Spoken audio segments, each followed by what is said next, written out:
बिस्मिल्लाहिर्रहमानिर्रहीम। अस्सलामु अलैकुम दोस्तान, आज हम माइक्रोसॉफ्ट ऑफिस 2013 के वर्ड के 8वें लेक्चर को स्टार्ट करने जा रहे हैं।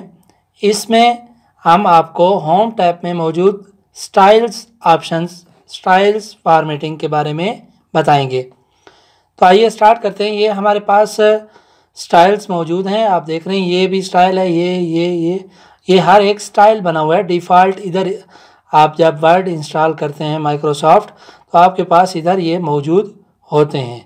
जहाँ भी आप कर्सर रख के चेंज करना चाहेंगे स्टाइल्स, आप देख सकते हैं कि किस तरह स्टाइल्स अप्लाई होते हैं।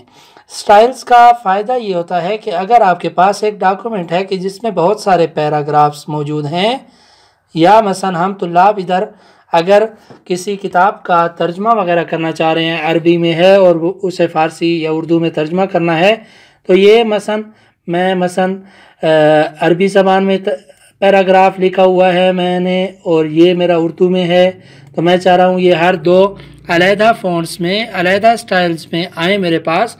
तो मुझे हर पैराग्राफ को अलहदा से जाकर फ़ॉन्ट्स प्रॉपर्टीज़ में अप्लाई करने की ज़रूरत नहीं रहेगी। बस मैं अपनी मर्ज़ी के दो स्टाइल्स, जितने भी स्टाइल्स अप्लाई करना चाहूँगा, इधर जाकर स्टाइल्स की सेटिंग कर लूँगा और बाद में स्टाइल्स अप्लाई करूँगा। तो अब करना हमें क्या होगा, अब हम ये कर सकते हैं कि या तो इन्हीं स्टाइल्स को अप्लाई करें, ठीक है, या फिर हम अपनी मर्ज़ी का कोई भी स्टाइल इधर जाकर क्रिएट कर लें।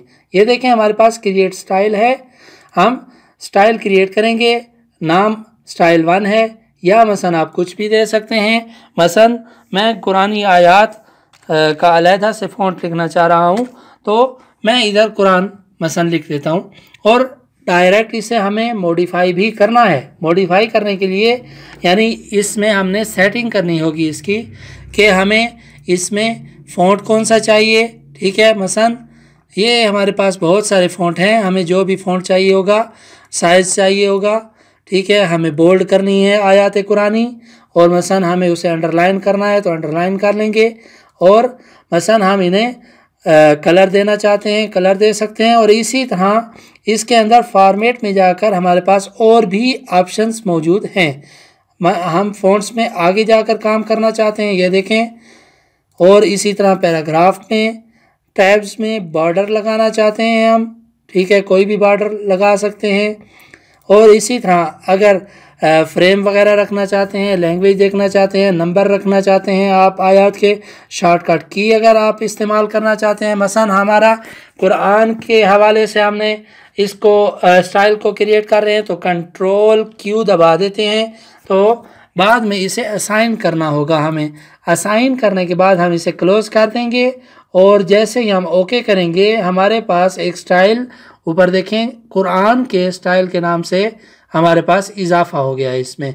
अब जहाँ कहीं भी आप मसलन काम कर रहे हैं दौरान में आप किसी पर ये स्टाइल अप्लाई करना चाहते हैं तो सिंपल जाकर स्टाइल पर क्लिक कर दें, या फिर आप जहाँ आपका कर्सर मौजूद है वहाँ आप कंट्रोल Q दबाएं अपने कीबोर्ड से, तो आपकी तहरीर पर लागू हो जाएगा, ठीक है।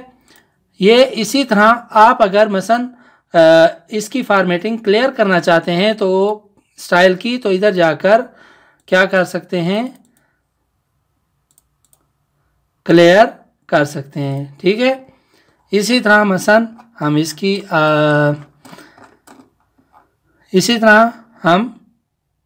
इसकी भी क्लियर करते हैं फॉर्मेटिंग।